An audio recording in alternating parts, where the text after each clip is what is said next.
ఈరోజు తెలంగాణ డీజీపీ ఎదురుగా పోలీసుల ఎదురుగా 37 మంది మావోయిస్టులు అయితే లొంగిపోవడం జరిగింది.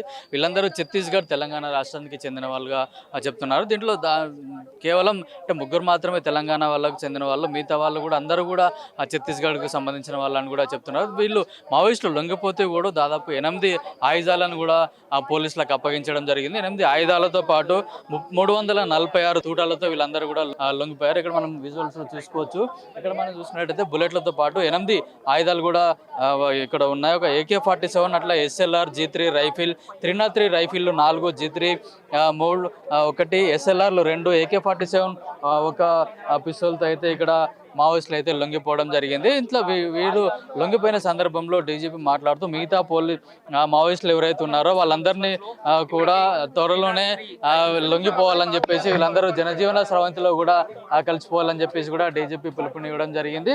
దీంతో పాటు అంటే గతంలోనే చూసుకున్నట్టయితే చాలా మంది మావోయిస్టులు కూడా లొంగిపోయినట్టుగా తెలుస్తుంది.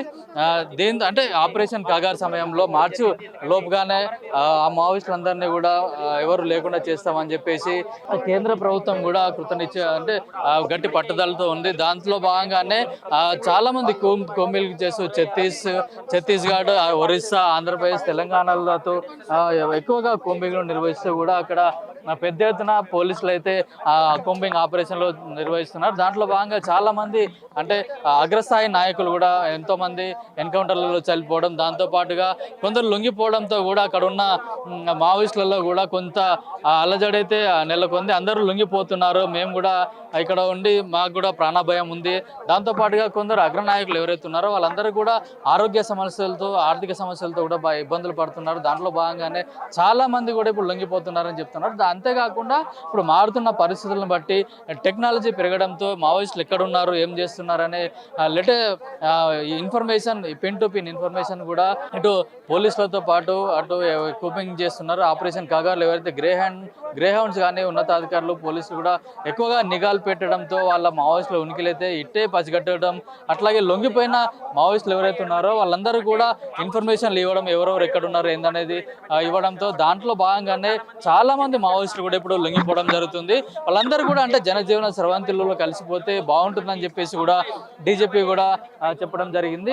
ఎవరైతే వాళ్ళు జనజీవన స్రవంతిలో కలుస్తున్న మావోయిస్టులు ఎవరైతే ఉన్నారో వాళ్ళకు కూడా పునరావాసం కల్పిస్తాము, అట్లాగే వాళ్ళపైన ఏవైనా రివార్డ్స్ ఉంటే కూడా లొంగిపోయిన వాళ్ళకే ఇస్తామని చెప్పి కూడా చెప్తున్నారు. ఇప్పుడు లొంగిపోయిన 37 మందిలో కొయ్యాడ సాంబయ్య ఆలియాస్ ఆజాద్ 49 సంవత్సరాలు ఎవరైతే ఉన్నారో ఈయన, అట్లాగే అప్పాసి నారాయణ ఆలియాస్ రమేష్, వీళ్ళు దాదాపు 35 నుంచి 40 సంవత్సరాలుగా అజ్ఞాతంలో ఉండి పలు ప్రజా ఉద్యమాలతో పాల్గొన్నారు. అట్లాగే పలు ఎన్కౌంటర్లలో కూడా వీళ్ళు పాల్గొని త్రుటులు తప్పించుకున్న సందర్భాలు కూడా ఉన్నాయి.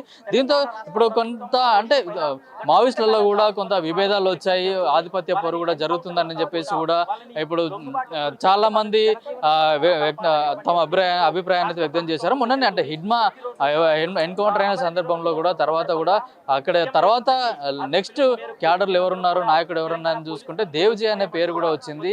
ఆ దేవ్జీని కూడా చాలా మంది మావోయిస్టులు కూడా అగ్రనాయకుడిగా ఒప్పుకోవడానికి, నేతృత్వం వహించడానికి కూడా ఒప్పుకోకపోవడంతో వాళ్ళ మధ్య కూడా కొంచెం విభేదాలు వచ్చాయని కూడా చెప్తున్నారు. అయితే మొత్తానికి అంటే మావోయిస్టులు ఈ మధ్య కాలంలో చాలా మంది కూడా లొంగిపోవడం, ఎవరైతే ఉన్నారో దాదాపు ఇంకా మరో 9 మంది సెంట్రల్ కమిటీ సభ్యులు ఎవరైతే ఉన్నారో వాళ్ళందరూ కూడా 9 మంది ఉన్నారు. వాళ్ళలో ఒక 5గురు తెలంగాణకు సంబంధించిన వాళ్ళు కూడా ఉన్నారు. వాళ్ళందరూ కూడా త్వరలోనే లొంగిపోవాలని చెప్పి కూడా డీజీపీ ఇప్పుడు 37 మంది లొంగిపోయిన సందర్భంలో మాట్లాడుతూ కూడా చెప్పడం జరిగింది.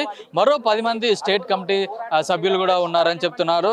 దాంట్లో గణపతి, సంగ్రామ్, తిరుపతి, నరహరి వీళ్ళందరూ కూడా సెంట్రల్ కమిటీ మెంబర్స్ ఎవరైతే ఉన్నారో వాళ్ళందరూ కూడా ఉన్నత స్థానంలోనే ఉన్నారు. అక్కడ స్టేట్ కమిటీ, సెంట్రల్ కమిటీలో ఉన్నారు కాబట్టి వాళ్ళందరూ కూడా త్వరలోనే లొంగిపోవాలి. వాళ్ళు లొంగిపోతున్న సందర్భంలో వాళ్ళకు కూడా పునరావాసం కూడా మేము కల్పిస్తాం, వాళ్ళ జనజీవన స్రవంతిలోకి వస్తే కూడా వాళ్ళకి ఎట్లాంటి ఇబ్బందులు లేకుండా కూడా చూస్తామని చెప్పి కూడా వాళ్ళు చెప్తున్న పరిస్థితి ఉంది. అయితే మొత్తానికి వాళ్ళు ఎవరైతే ఇక్కడికి లొంగిపోయినారో వాళ్ళకు సెక్యూరిటీ పరంగా ఏమైనా థ్రెట్స్ ఉంటే కూడా వాళ్ళకు కూడా మేము సెక్యూరిటీ కల్పిస్తామని చెప్పి కూడా డీజీపీ తెలుపుతున్నారు. ఎందుకంటే ఇప్పుడు 37 మంది ఎవరైతే మావోయిస్టులు లొంగిపోయారో దానిలో దాదాపు 17 నుంచి 22 సంవత్సరాల మధ్య వయస్కులే చాలా మంది ఉన్నారు.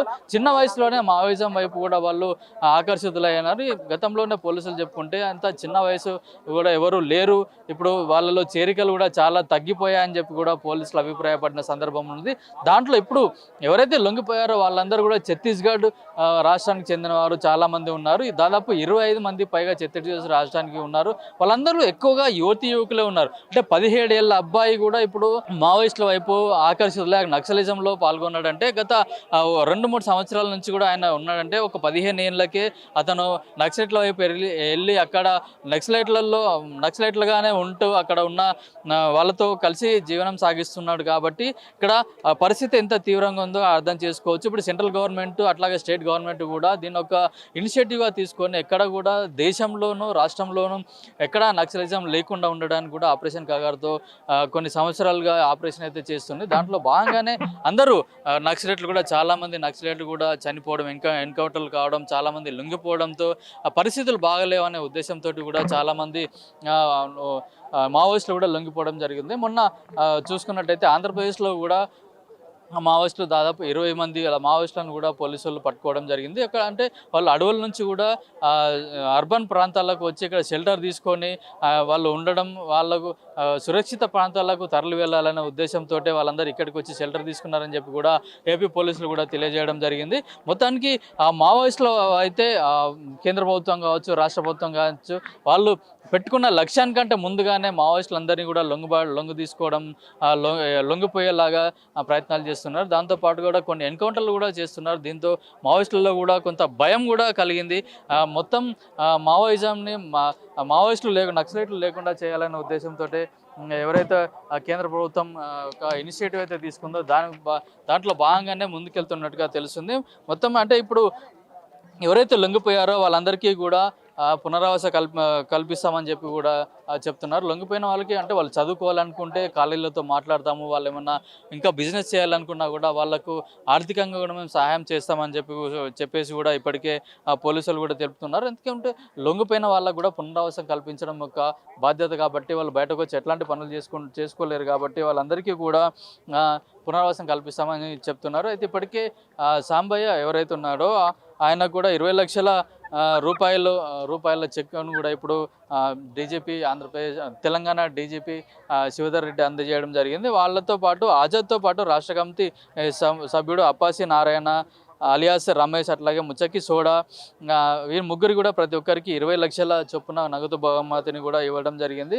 అయితే డివిజనల్ కమిటీకి చెందిన కేడర్లకు 5 లక్షలు, ఏరియా కమిటీకి చెందిన సభ్యులకు 4 లక్షలు మరియు పార్టీ సభ్యులకు 1 లక్ష చొప్పున నగదు పురస్కారం కూడా ఇస్తామని చెప్తున్నారు. అట్లా ఎవరైతే ఆయుధాలతో లొంగిపోతారో ఆయుధాలను బట్టి కూడా రివార్డును అయితే ప్రకటించడం జరిగింది. మొత్తం అంటే AK-47 రైఫిల్తో లొంగిపోతే వాళ్ళకి 4 లక్షల రూపాయలు, SLR రైఫిల్తో 2 లక్షల రూపాయలు, 303 రైఫిల్కు 1 లక్ష రూపాయలు అదనంగా బహుమతి ఇవ్వడం జరుగుతుందని కూడా చెప్పారు. అయితే మొత్తం ఈరోజు 37 మంది మావోయిస్టులు ఎవరైతే లొంగిపోయారో వాళ్ళందరికీ కూడా 1,41,05,000 రూపాయలు కూడా వీళ్ళు అందరికీ రివార్డు అందజేయడం జరిగింది. అట్లాగే ఇంకా ఎవరైనా నక్సలైట్లు అజ్ఞాతంలో ఉన్నారో వాళ్ళందరూ కూడా త్వరలోనే లొంగిపోవాలని, వాళ్ళు లొంగిపోయిన సందర్భంలో వాళ్ళపైన ఎట్లాంటి ఒత్తిడి కానీ ఇతర ప్రలోభాలు లేకుండా వాళ్ళు స్వేచ్ఛగా వచ్చి, అంటే మీకు తెలిసిన ఎవరైనా సరే, ప్రభుత్వ ఉద్యోగులైనా సరే, అట్లాగే మీకు ఎవరైనా ఆఫీసర్లు కానీ రాజకీయ నాయకులు కానీ ఎవరితోటైనా సరే మీరు లొంగిపోవాలంటే మేము స్వేచ్ఛగా వాళ్ళకు అవకాశం కల్పిస్తామని కూడా డీజీపీ తెలిపారు. అంటే చూడాలి, మొత్తానికి మార్చి 26 వరకు కేంద్ర ప్రభుత్వం ఏదైతే టార్గెట్ పెట్టుకొని పనిచేస్తుందో ఆ టార్గెట్ను అంతకు ముందే పూర్తి చేసేలాగా కనిపిస్తూ ఉంది. అయితే మొత్తానికి మావోయిజం లేకుండా, నక్సలైట్ లేకుండా కూడా కఠిన చర్యలు తీసుకోవడంలో ఇదొక ఇప్పుడు లొంగిపోయిన సభ్యులు ఇదొక పెద్ద విజయంగా కూడా చూడొచ్చు. కెమెరామెన్ శ్రీకాంత్, కిరణ్ కుమార్, పల్లవి టీవీ, డీజీపీ ఆఫీస్, హైదరాబాద్.